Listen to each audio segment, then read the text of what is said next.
Il y a, en toi, une mémoire qui ne parle plus, mais qui respire encore dans chacun de tes gestes.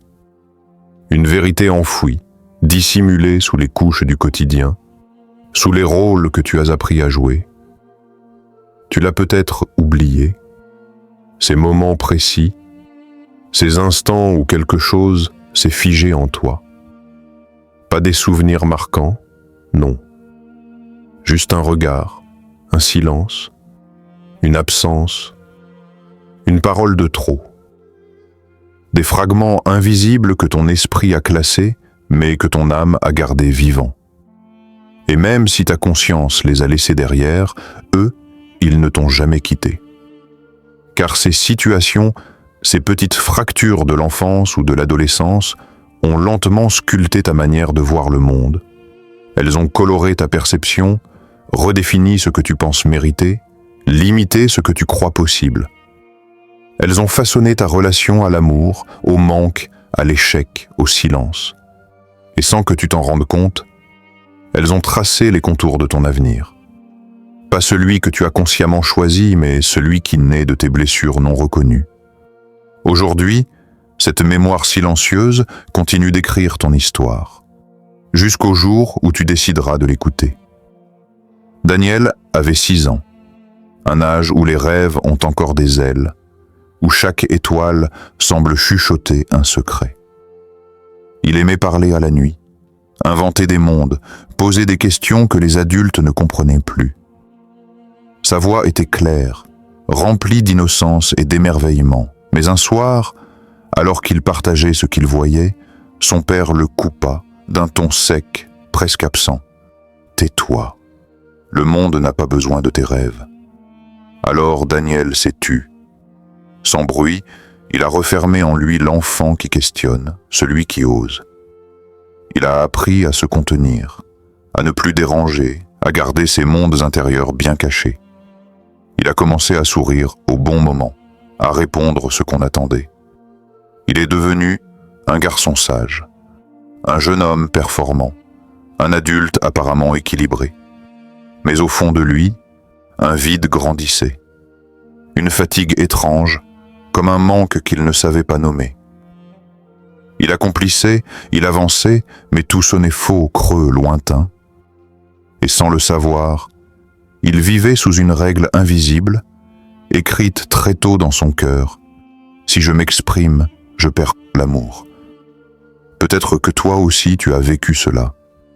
Un moment discret, presque insignifiant pour les autres, mais qui, pour toi, a tout changé. Un instant où tu as choisi de te faire petit pour rester aimé, où tu as enterré ta lumière pour ne pas déranger. Et ce moment s'est figé dans ton inconscient, non comme un souvenir, mais comme une vérité sur toi. Tu ne t'en souviens peut-être pas, mais ton corps s'en souvient. Ton cœur s'en souvient. Ces fragments d'enfance ne sont pas derrière toi. Ils vivent en haut encore, à travers tes choix, tes silences, tes doutes. Et dans ce silence, une voix murmure. Tu n'étais pas trop, tu étais juste, toi. Sarah avait 15 ans quand son monde s'est fissuré. Jusqu'alors, elle croyait en l'évidence d'un lien pur, indestructible. Une amitié forgée dans les rires partagés, les confidences échangées à la lumière tamisée des soirs d'innocence. Sa meilleure amie, c'était son miroir, sa maison, sa certitude. Mais un jour, sans prévenir, tout s'est effondré. Une trahison inattendue. Une blessure qui n'a laissé ni trace visible, ni cri. Juste le craquement d'un cœur qu'on ne ramasse pas. Elle n'a rien dit. Elle n'a pas pleuré devant les autres. Mais au-dedans, elle a fait un vœu silencieux. Elle s'est protégée. Elle a scellé une décision. Je ne me livrerai plus jamais. Et la carapace s'est installée. Les années ont passé. Sarah a grandi. Elle a aimé, puis perdu. Encore et encore, chaque relation semblait prometteuse, pleine de chaleur au début. mais rien ne durait. L'amour glissait entre ses doigts comme du sable. Et elle se demandait pourquoi. Pourquoi rien ne reste? Pourquoi, à chaque fois qu'elle se montre vraiment, quelque chose casse? Sans le savoir, elle vivait avec une croyance forgée dans la douleur. Si on me connaît vraiment, on me quitte. Combien d'entre nous portent ces pactes silencieux, ces résolutions prises dans le noir d'un moment trop lourd à vivre? On croit que c'est du passé, mais ce n'est pas du passé quand c'est encore actif dans nos choix. Ce n'est pas guéri quand cela dirige nos réactions. Ce n'est pas oublié quand notre cœur s'y plie encore, chaque jour. Ces failles que l'on dissimule deviennent des murs. Ces décisions inconscientes façonnent des routes toutes tracées, où l'on rejoue la même douleur encore et encore, jusqu'à ce que l'on voie, jusqu'à ce que l'on entende cette voix intérieure qui nous répète une vieille phrase qu'on n'a jamais questionnée. Et c'est là que commence la guérison. Il l'avait traîné sur la place comme on expose une faute. Son nom, on ne le connaît pas.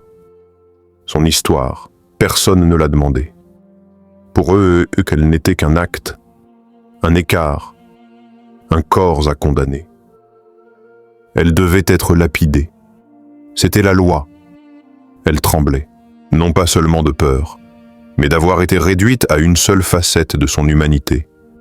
Elle n'était plus une femme, juste une faute. Et lui, Jésus, est là, silencieux. Il ne crie pas, il ne condamne pas, il se penche. Il trace dans la poussière des signes que personne ne comprend. Puis il parle, doucement. Une seule phrase, tranchante comme la vérité, douce comme la miséricorde, que celui qui n'a jamais péché lui jette la première pierre. Alors, le silence se fait plus lourd, les regards se détournent, les pierres tombent, une à une, et les hommes s'en vont. Il ne reste qu'elle. Et lui, mais ce qu'il voit, ce n'est pas une pécheresse. Ce n'est pas une honte ni un échec. Il voit au-delà.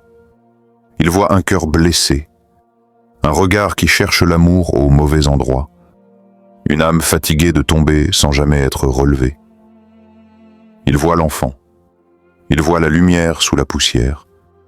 Et il dit, « Je ne te condamne pas. » Combien de fois t'es-tu jugé toi-même plus sévèrement que tous les autres? Combien de masques portes-tu de peur qu'on voit tes erreurs, tes faiblesses, tes manques?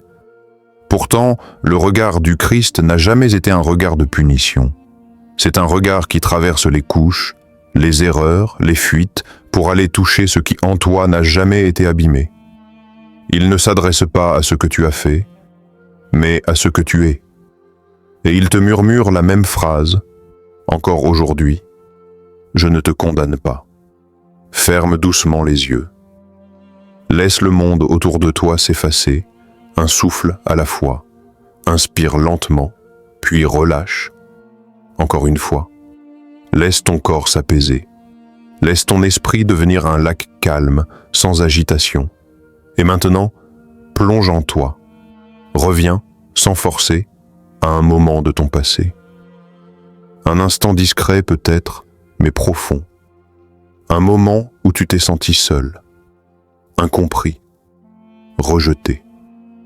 Un regard blessant, une parole oubliée par l'autre, mais gravée en toi. Un vide, un froid, une gêne que tu n'as jamais su nommer. Visualise l'enfant que tu étais. Il est là, juste devant toi.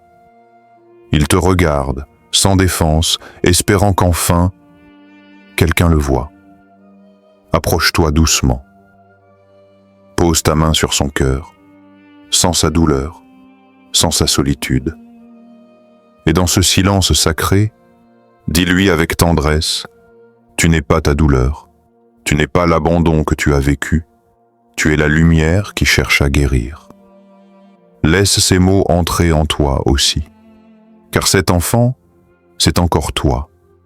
Ce n'est pas une image du passé, c'est une part vivante de ton être. Et plus tu la regardes avec amour, plus tu la libères.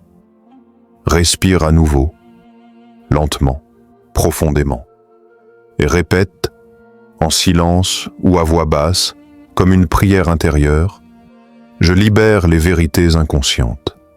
Je choisis de me souvenir avec amour. » Encore une fois, je libère les vérités inconscientes. Je choisis de me souvenir avec amour. Reste là, un instant. Dans ce calme, dans cette présence. C'est ici que commence la guérison. Ce que tu as vécu ne te définit pas. Les blessures, les silences, les absences, tout cela a laissé des traces, oui, mais elles ne sont pas ton identité. Ce ne sont pas des chaînes, ce sont des portails, des passages, des invitations à revenir à toi, là où tout a commencé. Tu n'es pas brisé. Même si parfois tu te sens fragmenté, vidé, égaré, il y a en toi quelque chose d'intact, de pur, que rien n'a pu éteindre. Cette étincelle qui, malgré les épreuves, continue de battre. Cette lumière silencieuse qui t'appelle à te souvenir. Tu n'es pas en retard, tu n'as rien raté. Tu es simplement en chemin. Un chemin sacré, intime, unique. Et sur ce chemin, tu n'es pas seul. Il y a une présence qui marche avec toi. Invisible mais réelle.